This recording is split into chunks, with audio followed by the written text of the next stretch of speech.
with Jenna.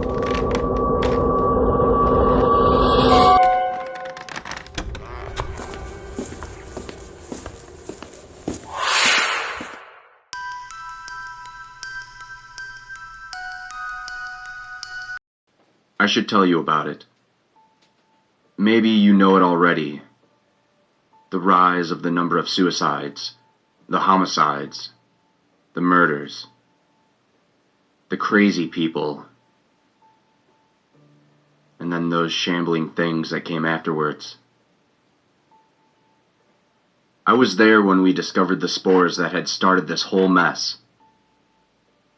In the 1980s, an independent group of scientists, myself included, embarked on an expedition to Africa to search for a notorious, maddening substance only known to the locals as Wanseen. Apparently, this substance was spread through beautiful bloom flowers, which were found around the area. When inhaled, the Wanseen spores cause madness and dementia in the natives. The effects vary, though most of the time they turn mad and seek a desire to murder others. I saw them stab themselves with spears, sticks, and knives, bashing foreheads as they went. They inflicted wounds into themselves. Some injuries were enough to kill them, naturally, but they still kept on moving. We studied a victim in a lab west of Kijuju, sealing him in a plate glass sealed room with one-way mirrors. We left him adequate food and water and sealed him inside. From him, we learned of the necrosis that was happening to his skin. First, the skin pales.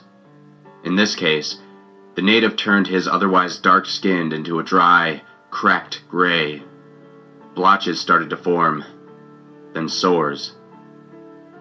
Through weeks of isolation, we saw the skin turn into a gray, cracked husk, into a greenish sore.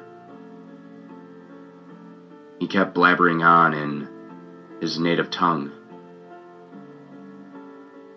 Days later, the man self-terminated.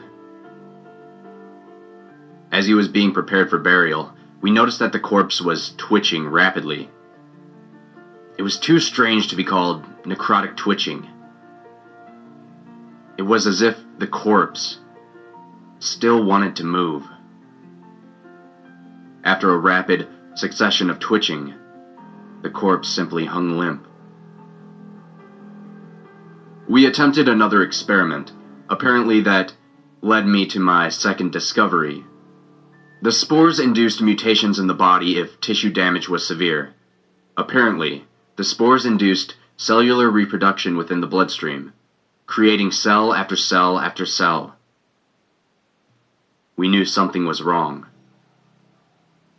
A heavily wounded man exhibiting the symptoms of the bloom spores started to grow an inhuman amount of muscle and tissue around the injured parts of his body. We sedated him and placed him in an isolation room for study. The results were astonishing. The Wanseen spores regenerated parts of the wounded man's body with a red mass that gave a red pigmentation on the person's skin. The infected showed signs of an intense Wendigo psychosis, an insatiable desire to feed on human flesh. As the days passed, I started to get weary and tired. I was also frightened. The other scientists were getting weary too. When the screaming started, we were onto our knees. The man screamed his ears out.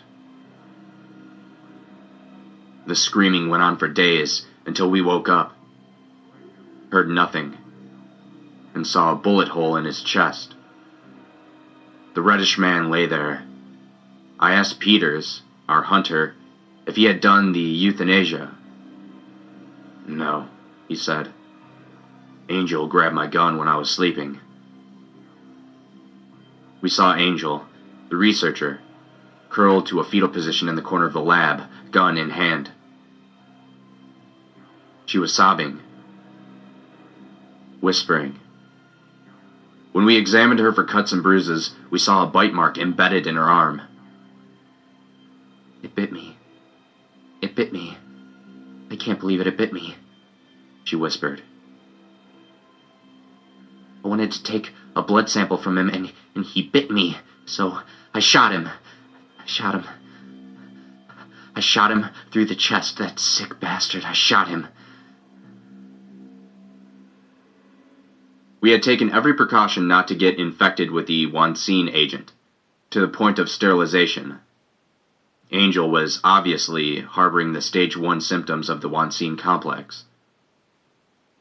As we came closer to restrain her, she knew of our intent, and simply shot herself in the chest. Not the head, where the brain will forever slumber, but the chest. After that incident, we decided to get the hell out of there. We gave them proper burials and left Africa.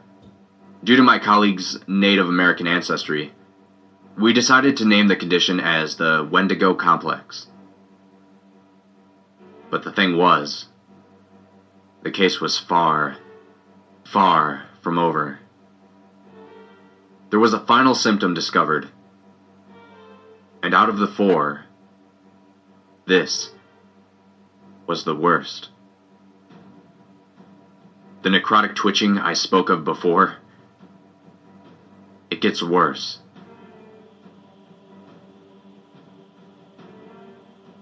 A Wanseen-afflicted man was witnessed killing himself.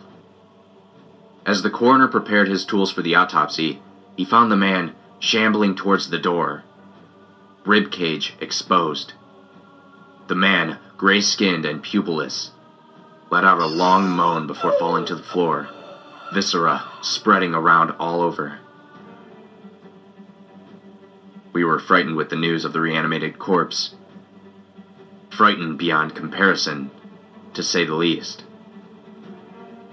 But I suppose it was already too late for us. Spreading the agent would only have one way, through inhalation of spores. But with the outbreaks of Ebola near bloom-infested areas, the spores adapted, assimilated the characteristics of the virus, turning it into a deadly, agile weapon. The agent could now spread through the blood. As such, the occurrences of the infected were spreading. But the virus didn't spread enough to gain people's attention until 2 months later. Bizarre murders occurred around the region. People were apparently eaten. Sightings prevailed of groups of people eating other groups of people. It was mad. Insane. To the few who know about the Wendigo complex, this was a depressing thought. Through the months until the revelation of the massive Wendigo outbreak, I've lost almost all of my colleagues. They died by their own hands, guilty of the monsters they have become. The first official sightings of the now-named Wendigo men were in a small Floridian island, Casey Key.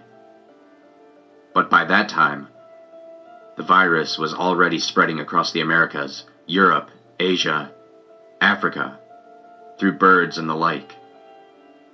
Innocent people around the world became insane. The Wendigo men didn't stay for long, but their slow, shambling relatives took their place.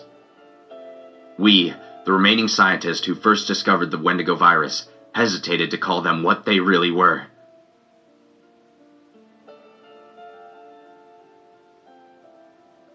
The living dead. Just like in the movies, the virus was smart. The whole purpose of the symptoms was to turn the person into those freaks. Apparently, the virus not only causes necrosis, but causes already dead tissue to reanimate itself. The bloom Wanseen spores were acting like some kind of reanimating reagent.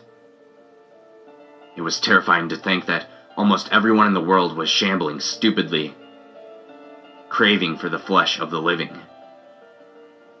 But the virus was airborne, and the majority of the population had turned into the Wendigo men.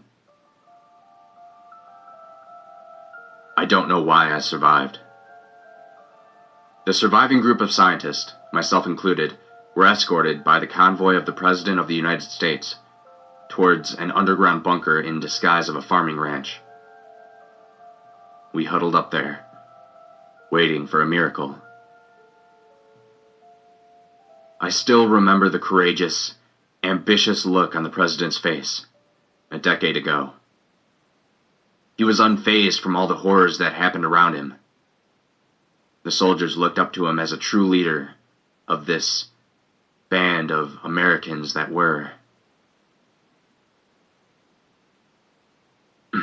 He's dead now. Every year his strength waned. The moans of the living dead echoed through every night we spent under that concrete bunker. One half-baked soldier grudgingly placed a microphone towards the horde of the undead. The moans echoed through the military bunker. Every year, there seems to be that one person that flips out, and our numbers were steadily decreasing. Gradually, the beast got in. The President, tired and weary, embraced the freaks with open arms. I killed him myself.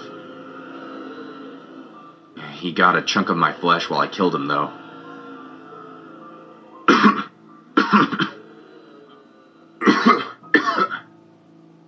Shit. Sorry, I just coughed. Well, the necrovirus just spread through my lungs, I suppose. I wonder why I'm not going crazy. Just remember, when one gets infected, he is not the same person as before. That person is dead. This is just his body. Shoot him in the head. Be careful of water. Drink bottled stuff.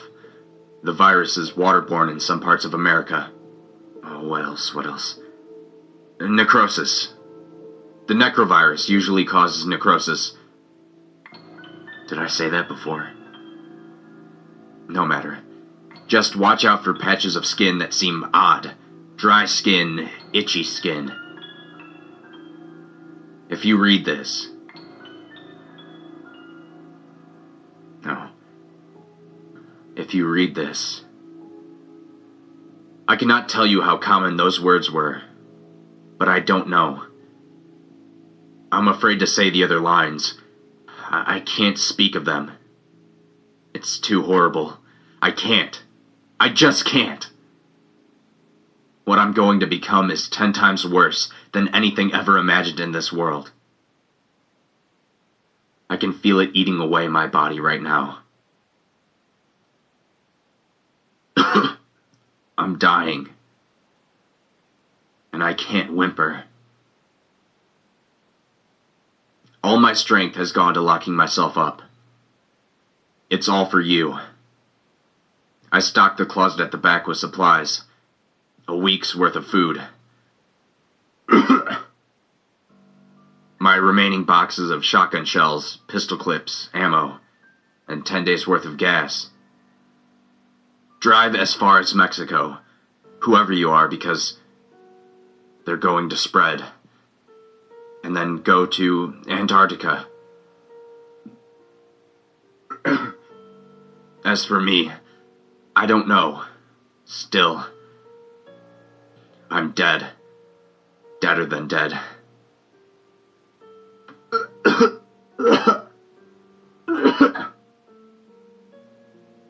Oh, Pistol. You were always there for me. Its muzzle caked with blood. I tried to shoot myself in the head just a few hours ago, but decided not to. I'd shot one of those things in the face first. And when I pushed the muzzle to my temple, it was still hot that it branded my skin with a penny-shaped hole. I winced a bit from the pain, though I thought of you, and I guess my pain didn't matter anymore. What mattered was the pain I'm going to cause you. I don't know how you...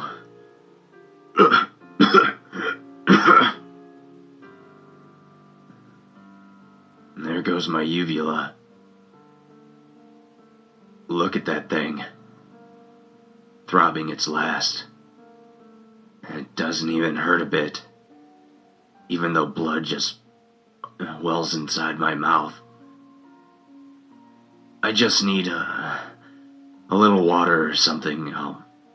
I'll wash that off. I'm so itchy. Damn it. My right arm is all dry and patchy. Hold on. I have to scratch. Itchy. Itchy. On. There. I mean, the itch is gone. Maybe I'll just sit here and wait for it to get me. I can't pull the trigger. I want to die, but I can't. People upstairs. Not dead. I see. Scratch, itchy. So itchy. People. Tasty. People.